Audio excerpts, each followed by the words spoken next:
Hello girls and squirrels, happy Friday and welcome back to my channel. Hi, I'm Christina Sherilyn and I'm a vintage reseller, which means I rummage through people's unwanted items and find the most amazing vintage pieces to give them a second chance. I love styling up vintage clothing in a modern way, investigating the history of each piece, and most of all, I love the treasure hunt. So follow along on my journey and let's see what we can find. As you can see, we are still in the studio.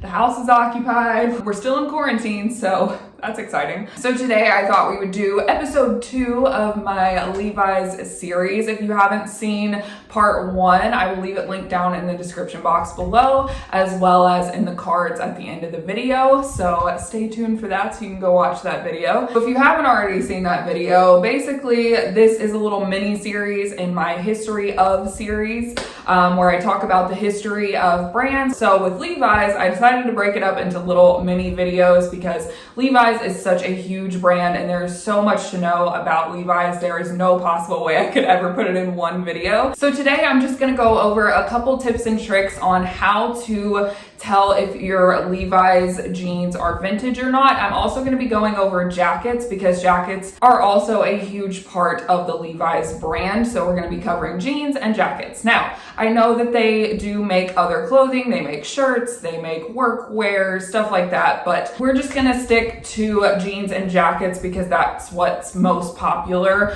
right now in the fashion world. So little disclaimer before we get started, I may miss a few things. Like I said, there's a ton to know about Levi's. There's tons of different ways that you can tell if a pair of Levi's is vintage or not. So if you guys have any further knowledge on the subject that I don't cover in this video, please let me know down in the comments below and start that conversation down there. I love to see you guys learn from each other and I love learning from you guys. So feel free to leave those comments down below. All right, so without further ado, let's get started. Alrighty, so let's start with jeans. Tip number 1 is to look at the tab, that little red tab on the pocket. We talked about this in my last Levi's video, the difference between the big E and the small E. So take a look at the right back pocket and look at that little red tab and see if it has a uppercase E or a lowercase E. This is the easiest to identify. If it has an uppercase E, that means that they were made before 1971. And if it has a lowercase E, it means it was after 1971. Now, if it is a big E tab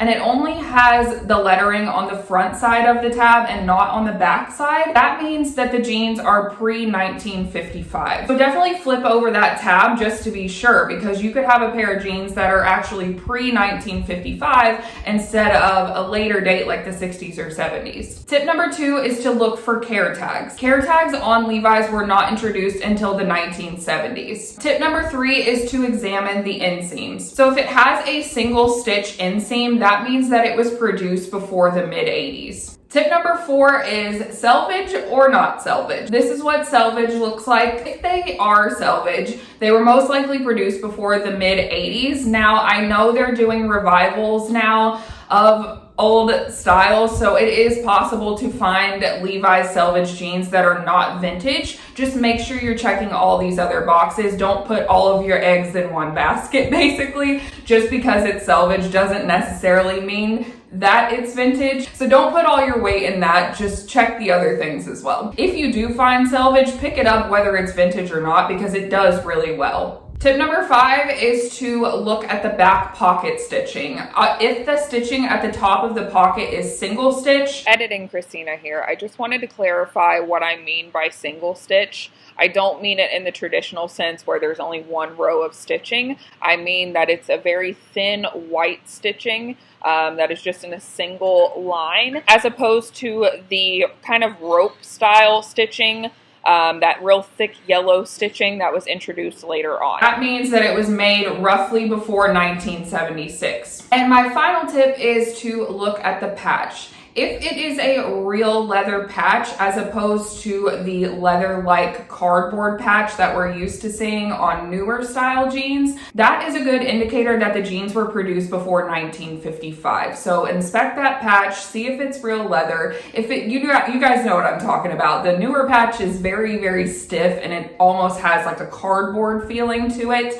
But if it's softer and it seems more worn, that's a good indicator that it's before 1955. So now now that we've covered jeans, let's get into jackets. So tip number one is probably the easiest to spot on a denim jacket, and that is hand warmer pockets. Those are those side slit pockets right here on the denim jacket. If the jacket has those pockets, that means that the jacket was made anywhere between the mid 1980s to present day. These jackets will feature the lowercase e as well. Now, if the jacket does not have the hand warmer pockets, but it does feature the small e tab, that puts it being produced anywhere between 1971 and the mid 80s. If your jacket has double stitching right beside the bottom button and the jacket only has 2 chest pockets, it doesn't have the hand warmer pockets, that means that it is from that same era between 1971 and the mid 80s. So just keep that in mind, that double stitching was not made available until 1971. So if you do find the single stitch by the button, that means that it was before 1971. Alrighty, so moving on to tip number 2, which is the big E tab. Again, this was not made until 1971. So if it does have the big E tab, it's before 1971. Tip number 3 is to check for pleats. Jackets made from the 1940s and earlier have a front pleat on either side of the center buttons. Now, something to keep in mind is you may come across a jacket like this that doesn't have a tab at all, so do not be alarmed if that is the case. Tip number 4, and our final tip, is just to count the number of pockets. Now, we already kind of briefly touched on this in tip number 1. I do want to quickly mention that jackets from the 1940s only feature 1 pocket, and it is a chest pocket. 2 chest pockets and 2 hand warmer pockets again indicate that it's from the mid 80s to present day. If you find a jacket with 2 chest pockets and the double pleats, as well as the red Levi's tab with the big E, that means that it was made between the 1940s and the late 50s. And this specific edition of the jacket is very highly sought after. So definitely keep an eye out for all of those things. Alrighty, so that does it for today's video. I hope you guys learned a little something. Again, if you guys have any more knowledge about identifying vintage Levi's jeans or Levi's jackets, please feel free to leave those comments down in the comment section below. I hope everybody is staying safe out there. I know this is a crazy time right now, but we're all in this together and we're gonna get through it. So I hope you guys have a great rest of the day. If you like this video, please be sure and give it a thumbs up on your way out. If you haven't already, go ahead and hit that subscribe button and join our family. We would love to have you. I put new videos out every Wednesday and Friday, and I will see you guys on Wednesday. Bye guys.